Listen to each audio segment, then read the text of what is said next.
Bonjour à tous, je suis Diméide, étudiante chercheuse en sciences de l'éducation. Je suis également naturopathe. Je vois beaucoup de pensées émergentes dans notre monde qui s'écartent de plus en plus de ma manière de penser, de la morale, mais également de ma propre croyance. Peut-être que vous êtes aussi dans le même cas, où vous vous sentez perdu.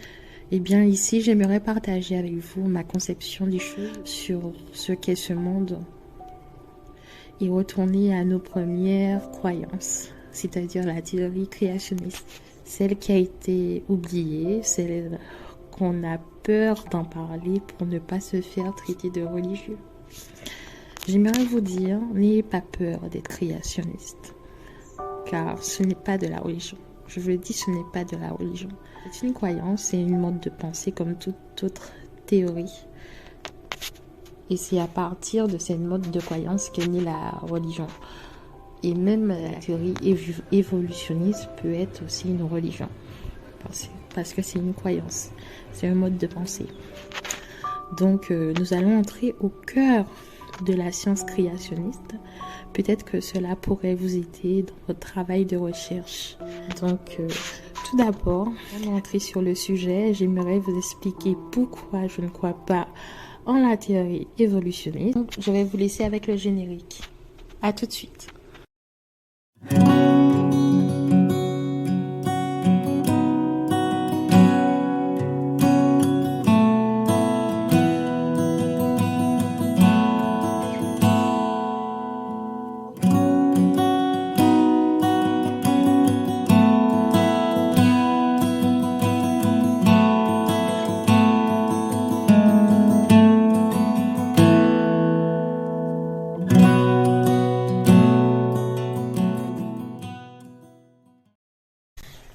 Avant de commencer, installe-toi.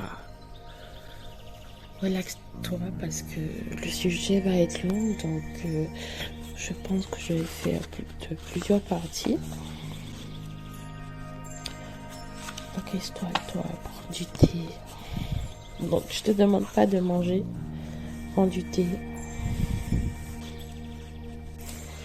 Voilà. Après, tu peux manger. Hein.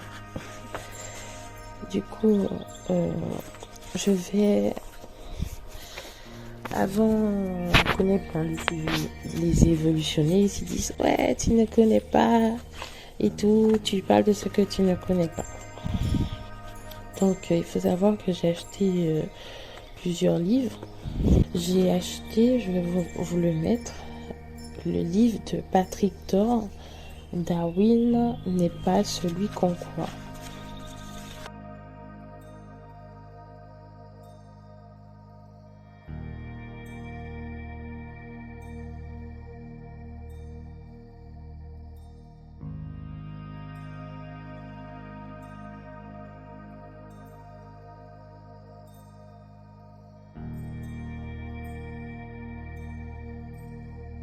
Et par rapport à ce livre-là, que je regrette beaucoup d'avoir acheté, j'étais obligée de l'acheter pour que je puisse partager avec vous. Mais je regrette pour mon argent parce que malgré que c'est un scientifique de renom, il manque beaucoup de sagesse. Si vous achetez son livre, vous allez le voir. Et j'ai acheté la deuxième édition, donc...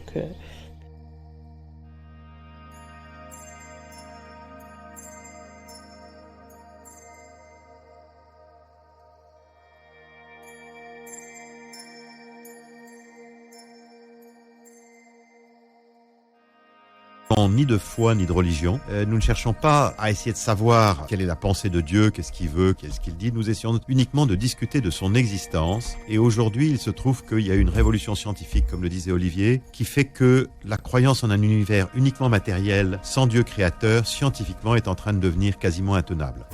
Bienvenue en tout cas. Merci d'être avec nous, vous tous. Et une première question, peut-être tout d'abord à Jean-François Morel, et puis les autres pourraient réagir. Croire au hasard pour l'origine de nos mondes, est-ce vraiment scientifique? Par définition, le hasard n'est pas scientifique, le hasard, c'est l'aléatoire, c'est-à-dire l'absence de loi. Or, la science, c'est avant tout la recherche des lois gouvernant l'univers, le naturel.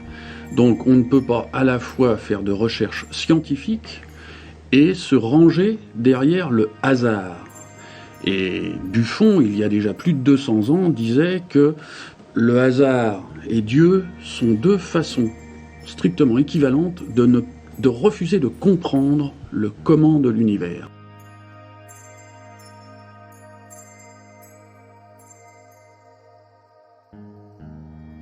Et comment se fait-il les scientifiques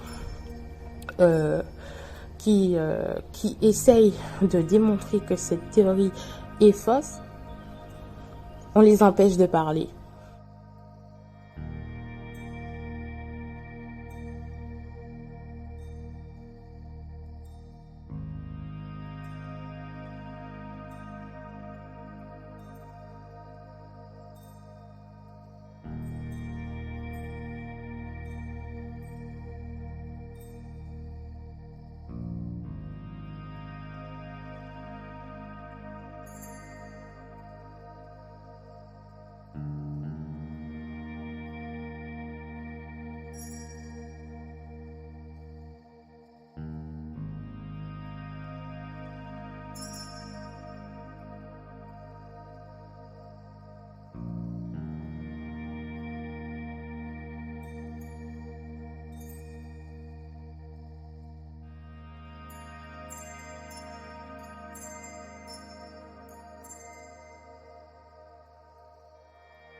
Donc je vous ai annoncé la couleur de ce qui va suivre, parce que je vais répondre à Monsieur Patrick Thor sur toutes les parties. On est là pour chercher la vérité, pour suivre.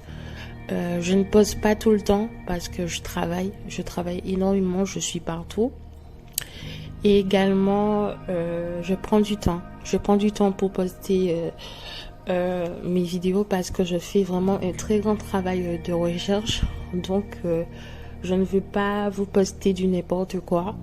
Je veux vraiment vous apporter des sources scientifiques et aussi des preuves visuelles aussi. Donc c'est vraiment, je vais rentrer vraiment en profondeur dans la science. Donc ne vous inquiétez pas si vous ne m'entendez pas. C'est parce que il y a beaucoup de choses à dire, vraiment, et il faut que je vous le présente bien, que vous le compreniez, et pour que la population ait accès, pour que ce partage de savoir ait accès à tout le monde. Donc je le fais de manière méthodique, mais aussi éducative. Donc restez là et à suivre.